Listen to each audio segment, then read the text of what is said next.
For those that don't know, I've been a huge Pokemon fan for pretty much my entire life.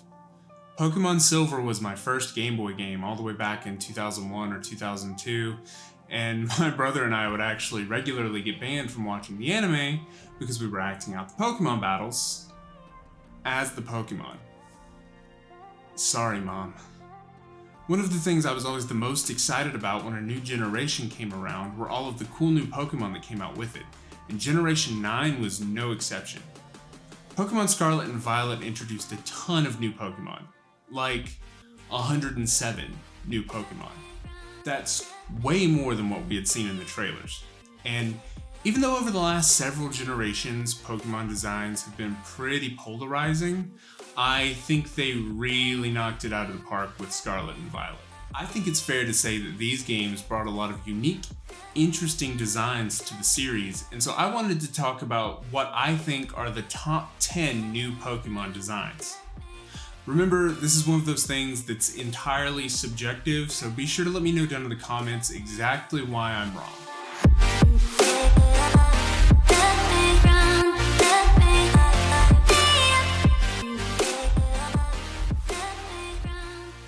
Starting things off at number 10, we have Clodsire. I know, we're already being controversial not putting Clodsire at least in the top 3, but remember, it's subjective. I do actually have a lot of love for Clodsire. Paldean Wooper was one of the first Pokemon that I added to my team in Scarlet, and Clodsire actually carried me a fair bit of the way through the mid-game. I can't think of a better direction they could have gone to make it stand out from Quagsire while still conveying that feeling of not having a single thought up in that empty little noggin. At number 9, we've got Scovillain. This angry little mon really went under my radar for most of my playthrough, but I do think that it's interesting enough to have a spot on the list. Scovillain's design, while not revolutionary, is really clever. I'm typically not a fan of puns at all, but I do think that naming the spicy pepper Pokemon after the Scoville scale was a really fun decision, and it does a really good job of showing off that spicy pepper imagery. Conjuring up number 8 is Meowscarada. Every generation, the starters are some of the most contentious designs in the entire game, and for good reason. I know for especially the last several generations, people have complained about them being too humanoid, about too often falling back on the bipedal designs. And while Meowscarada did not escape that bipedal curse, it's still a good enough design, I think, to put it in the top 10. I really just think it was executed a lot better than a lot of the other bipedal Pokemon in recent generations have been. Between the floating flower, the masquerade mask, and the overall flamboyant stage presence, there's no doubt that Meowscarada was designed to resemble a stage magician.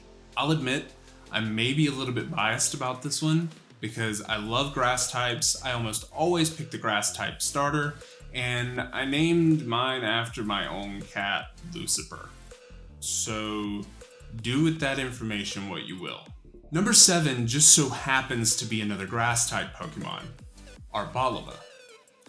Unlike a lot of other people on the internet, I really wasn't all that impressed with Smoliv when its design was revealed.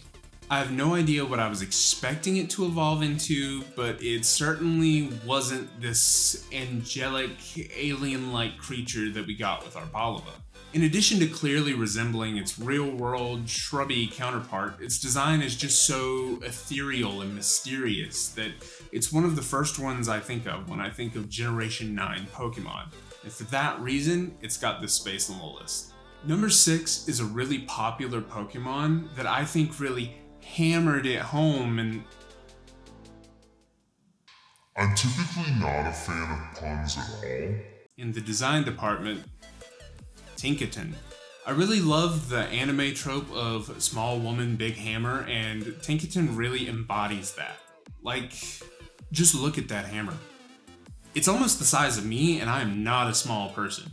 The whole thing is just equal parts cute and menacing, especially with the whole salvaging steel types for parts thing it's got going on, and there's no way I could make this list without putting it on here. Now, we're to the top 5, and we're coming into what have turned into some of my favorite Pokemon designs probably of all time. Number 5 specifically really surprised me when I was making the list, and that's Farigarath. All the way back in Generation 2, when I played Pokemon Silver for the first time, what feels like a million years ago, Girafarig wasn't necessarily a favorite, but I did always really appreciate its design and didn't mind when I ran across one or when I finally managed to catch one, which if I remember correctly, felt way harder than it should have. I always thought it had a cool design, and I was kind of disappointed when it didn't get an evolution up until now. It just really felt like Game Freak had kind of forgotten about it. There were so many directions they could have taken with this evolution, and I'm not disappointed at all with the one they decided to take. Although, when I think about the whole mechanics of the tail moving up the body and wrapping around the head and the brains fusing to... I just like to think that it's wearing a cool hoodie. Number 4 is a dual slot, because it didn't feel right to make this list and include one of these Pokemon but not the other one. But I also didn't think I could warrant 2 separate slots for these two. This is also the point where it started to get really difficult to put this list in any sort of order. Armarouge and Cerulege got memed a little bit when they were first revealed, just due to looking a little bit too much like Mega Man characters, but I personally never really cared too much about that. I think these are 2 of the coolest designs that Game Freak has come out with over the course of the entire series, and there's been 25 plus years of really solid designs. I love the way that these 2 complement each other, from the typing, to the color palette, to the weapons and armor that they're each wearing. I think the only place that they really fell short with these designs were the shiny forms. And even though I don't really take shinies into account when making a list like this, I think that if they had been a full-on color swap, a palette swap, instead of just changing the eye colors, then that would have easily pushed these 2 into the top 3. Speaking of the top 3, before we actually get there, I just want to hit on a couple of honorable mentions. These were Pokemon whose designs I thought were really cool or unique, and I really appreciated them, but maybe they just fell just short of being in the top 10. Slitherwing is a really cool take on an ancient version of Volcarona. Bramblegast is simple, but clever, and I appreciate it. Dondozo and Tatsugiri have a really cool joint mechanic that utilizes their individual designs really well, and Cloth was simply just too powerful to be contained to that of a top 10 list. Even as of writing the script for this, I'm starting to kind of regret my ordering for the top 3, so we're just going to go ahead and get right into it before I change my mind anymore. Number 3 on the list is Great Tusk. This is pretty much the perfect example of an ancient paradox Pokemon. It's very clearly Donphan, but with the additional tools it would have needed to survive in a way harsher environment. The extra spines, bulk, fur, and curved tusks really give it this tough, menacing look without it feeling like it's over-designed. Number 2 on the list is a really big part of why I chose Scarlet in the first place, and that's Koraidon. This box legendary quickly became one of my favorite legendaries of all time. I really appreciate pretty much everything about it, from the color palette, to the bulkiness, to the way the dewlaps were turned into what looks like the wheels that are on Cyclizar and Miraidon. It's modern and future paradox forms. I know that a lot of people thought it looked a little bit silly with the wheel-looking throat sacks that Miraidon had that actually turned into wheels in its bike form, but I didn't really mind it. I thought it just added to the bulk and the goofiness of it, which is something that I really loved about it personally. Lastly, number 1 is what I think might be one of the best designed Pokemon of all time, Kingambit. I'll admit, I was never a huge fan of Ponyard or Bishop in the first place. I think they're cool looking Pokemon, but Bishop, especially the weird metal rib things that it has going on, always just kind of like creeped me out a little bit, and I just couldn't get past that.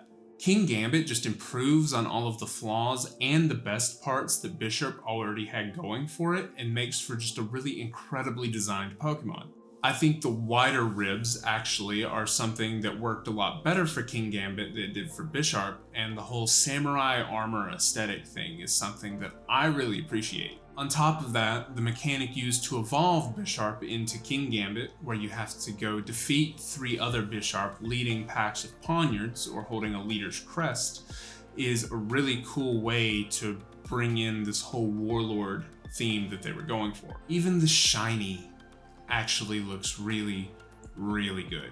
So that's it for my top 10 new Pokemon designs in Scarlet and Violet, with a few more thrown on top for good measure. What are your top 3 favorite? Leave them down in the comments, and be sure, like I said earlier, to tell me why mine are wrong. Thanks for watching the video. I really appreciate all of you that stop in and watch every single one of them. 2022 didn't go the way I wanted it to in terms of content creation, but I'm hoping to get back into it a lot heavier in 2023 because I really do enjoy making videos like this and on Final Fantasy and whatever other variety games I happen to be playing at the time. So thank you so much. I hope to see you around to the next one. And until then, happy gaming.